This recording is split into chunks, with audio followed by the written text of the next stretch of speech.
जयप्रकाश वर्मा। कहाँ के रहने वाले हैं? ग्राम जलालपुर वालपट्टी।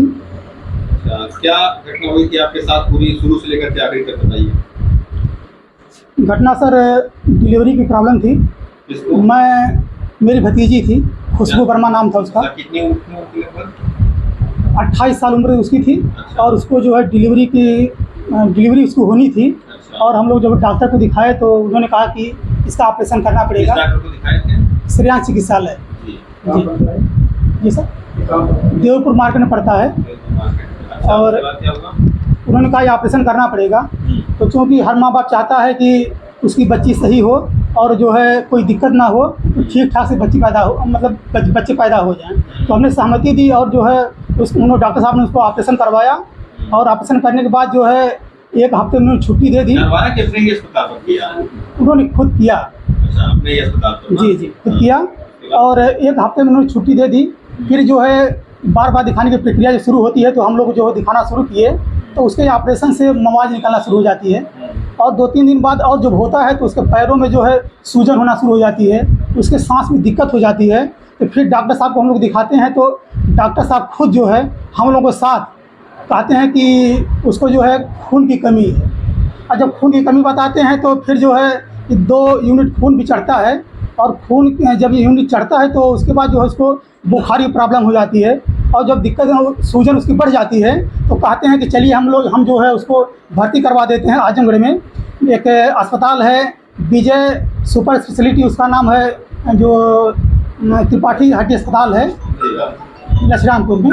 वहाँ पर लेकर भर्ती करवाते हैं। और वहाँ पर जब जांच होती है तो बच्चे के अंदर जो है उसके ब्लड में इन्फेक्शन निकलता है, उसके लीवर में इन्फेक्शन निकलता है और उसके किडनी में इन्फेक्शन निकलता है। और हम लोग जो है उसका इलाज करवाते हैं और डॉक्टर लोग उसको आईसीयू में डाल देते हैं। और वह करीब 10 दिन आईसीयू में रहती है।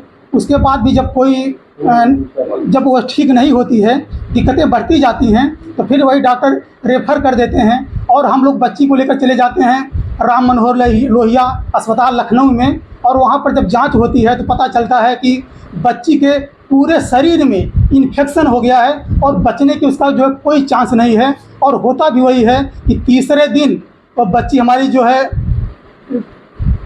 उसकी मृत्यु हो जाती है, उसकी डेथ हो जाती है। और हम लोग उससे जो है बहुत आहत होते हैं। और उसके बाद हम लोग सीधे जो है वहाँ से सर एम्बुलेंस करते हैं और सीधे हम लोग घर पे आते हैं। उसकी डेथ जो है 20 तारीख को होती है। और हम लोग जो है 22 को जो है 21 को जो है उसका जो है दाह संस्कार करवाते हैं। और हम लोग जो है बहुत दुखी हैं इस घटना से।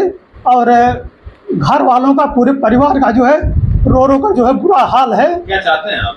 और हम लोग सर जो है श्रेयांश चिकित्सालय पर कार्रवाई चाहते हैं। श्रेयांश चिकित्सालय डॉक्टर उस पर कार्रवाई होनी चाहिए? जी बिल्कुल सर, बिल्कुल होनी चाहिए। क्योंकि अभी जो हमारी बच्ची जो हाथ से निकल गई है, हम नहीं चाहते किसी और की बच्ची को जो है इसकी वजह से जो डेथ हो, उसकी मृत्यु हो। क्या आप लोग इसके संबंध में कहीं पर कोई शिकायत किए हैं? अभी सर हम कोई शिकायत नहीं की है। तो करेंगे इसकी शिकायत? बिल्कुल सर करेंगे। ठीक।